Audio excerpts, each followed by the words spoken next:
Hey everybody, it's your boy, and in the UK I think we're starting to see a few white pills emerge over the past couple of weeks. I must be honest, these white pills are rather cautiously optimistic. They may end up being great, and we might see even further white pills as a result of this, some good progress being made, or maybe not. It might just be the same old false dawns that we see time and time again with the Tory party. But they are very good starts, nonetheless, and worth discussing because it's all doom and gloomy here from the right, and all you ever hear from the left is just the usual nonsense. So it's good to see some actual stuff being done, or at least plans put in place for stuff being done. Now, the first one was way back in February with the new Brexit deal that Rishi Sunak had managed to negotiate with the EU. And in this particular deal, there was things that were put in place to bring Northern Ireland back into the sphere of the UK, as opposed to the weird middle ground that Boris Johnson and Theresa May left it in, where it was basically an EU vassal state. This has been much reduced as a result of this new deal. It's not perfect, it's not great.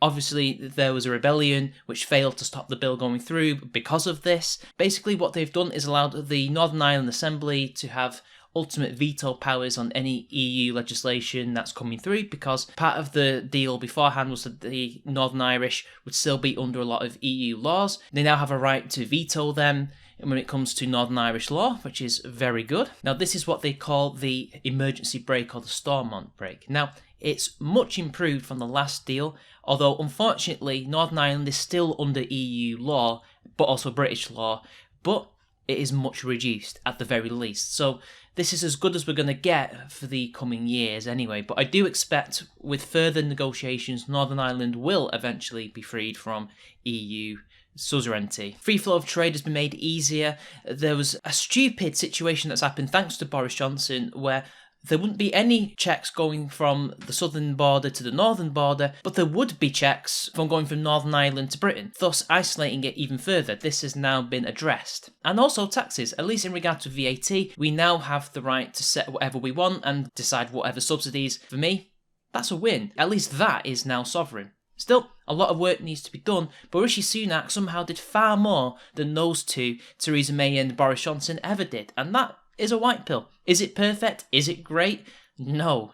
And there's still a few things that need to be addressed, but they will be addressed, I think, in the coming years if we get our act together. Now, the second white pill, which is arguably the most contentious, although the third certainly gives it a run for its money, is the illegal immigration bill. Also known as the Small Boats Bill, this has been drafted to address the ongoing illegal immigration crisis that we have on the English Channel, our equivalent of the southern border crisis in America, into the United Kingdom, whereby they may live illegally or try to seek asylum. This has obviously created a lot of problems, especially as once these people arrive in the UK, they're either free to do whatever they do, or if they do get captured by the border force, they're basically treated better than most British people would ever dream of being treated. They were put in 5-star hotels, they were given benefits, etc, etc, even though they're illegal and shouldn't even be allowed to stay in this country. Pushed through by Suella Braverman, one of the more based MPs within the cabinet, this has been Rishi Sunak's attempt to address this. The bill, in summary, provides bigger powers to detain these people and to hold them and then eventually to deport them, whether that be back to their home countries or to safe places, or if their children are too sick or disabled, they would be allowed to stay, but as for the children, once they grow up, they will eventually be told to leave. Common sense border control, and something that should have been done a long time ago. Now, there are legal issues. The ECHR, the European Court of Human Rights, is still trying to potentially shut this down. Even the United Nations are against it. But the thing is, so what? What are they going to do? They can say that this affects refugees, but it doesn't affect refugees. Refugees, after all, can legally come into this country. But regardless, this is a start, and it's very good legislation and shows that something's changing up there in Westminster, which we hadn't seen before. But I will get into those changes later because there's probably some ulterior motives behind that anyway. And now finally, something that, to be honest, is probably a little bit too late to say, but nonetheless, it's better now than never. Rishi Sunak has called for the police to ignore political correctness, ignore sensitivities, and to do their job in regards to grooming gangs. Now, for those of you who may not remember, who aren't British, there was a massive scandal that was exposed where we found out that grooming gangs, almost entirely made up of Pakistani men, were for several decades abusing white British girls and also, to a lesser extent, Sikh girls. And all of this was allowed to continue under the watch of the authorities, the Crown Prosecution Service, and the police, and MPs, all because they were worried that they would be accused of racism. Rishi Sunak has called for that to end. Yes, he said that enough is enough, we must be protecting these women, these girls, and to hell with the political correct nonsense. Now, obviously, this has reopened this can of worms, and the left are going on about this spurious Home Office report that claimed that most grooming gangs are white, and that all of this is just dog whistling, and it's an attempt to target Pakistani men, when, let's be honest, within this particular scandal, it was only them doing it. And it was only them that were benefiting off of the political correct atmosphere that we find ourselves in current year. Something like this wasn't really said at the time of the expose. Sure, there was some strong words, I remember, at the time, but let's be honest, the government and the Crown Prosecution Service and the police didn't do a good enough job when these people were finally arrested, because let's be honest, they had no choice. Once all this happened, well, the end result was that quite a few of these men managed to flee the country or were given not good enough sentences, essentially. It seems to me that there's been a change of attitude in that regard, but it's almost too late. But at the very least, maybe the ones that haven't been caught yet and are about to get caught will get the punishments they deserve, and at least a change in the approach in regards to stuff like this will happen. Because look, there are crimes that are committed by white people more than other people, just like there are crimes committed by black people more than others, and Pakistani men more than, say, black women, stuff like that, etc., etc. All of this just needs to be addressed and fought. Who cares about political correctness and cultural sensitivities? Just get the job done. That's a white pill. Although, as I said at the beginning of the video, we must be cautiously optimistic. I don't doubt that people like Kemi Badenoch and also Suella Braverman do believe in this wholeheartedly. And also maybe others like Steve Baker may also be in agreement, and Jacob Rees-Mogg obviously to some extent as well. They're not really the majority of this cabinet. A lot of them are still wets, like Jeremy Hunt.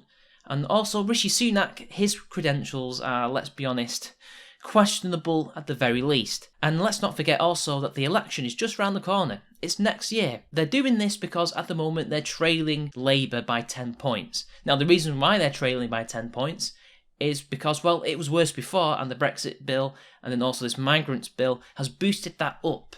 And now they're closing the gap. So yes, a lot of this is due to the fact that they're trying to save their own skins, at least the Wets are. But there's something going on in the cabinet and also in the party where they're beginning to take people like Braverman and Badenoch more seriously, and they're implementing a lot of the stuff that they advocate for. So clearly the more hardline Tories are beginning to grow in influence. And for those of us who are anti-leftist and pro-liberty, that's music to our ears. That's all we need to hear. Now, obviously, stuff has to be done. We can't just sit here and clap and they do nothing.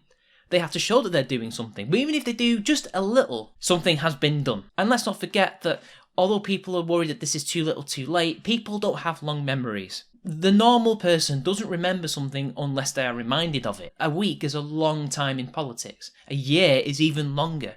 So for all we know, if they are shown to do good work, and believe me, I think they should actually do something once all of this is passed into law, then eventually they will claw back those points. Again, it's still a year. We don't know what's going to happen. But I would say that this is good progress. It's only a little bit. It's not everything we want to see. But I am cautiously optimistic. I haven't had this much optimism for a very long time. And they're doing the right things and they're saying the right things to some extent anyway. Is it self-preservation? Yeah, of course it is for some of them. But for others, this is, I would say, very much something they really truly feel, and it's good that those people like Braverman and Badenoch, Baker, all those people are beginning to grow in influence. And even if they do lose the next election, you can't say that it was their fault, but you can blame the Wets. So maybe that would have a changing of the guard. Maybe that's what the Tories need to some extent anyway, if they do win. But we don't know. Until next time, it's been your boy, and I'll see you all later.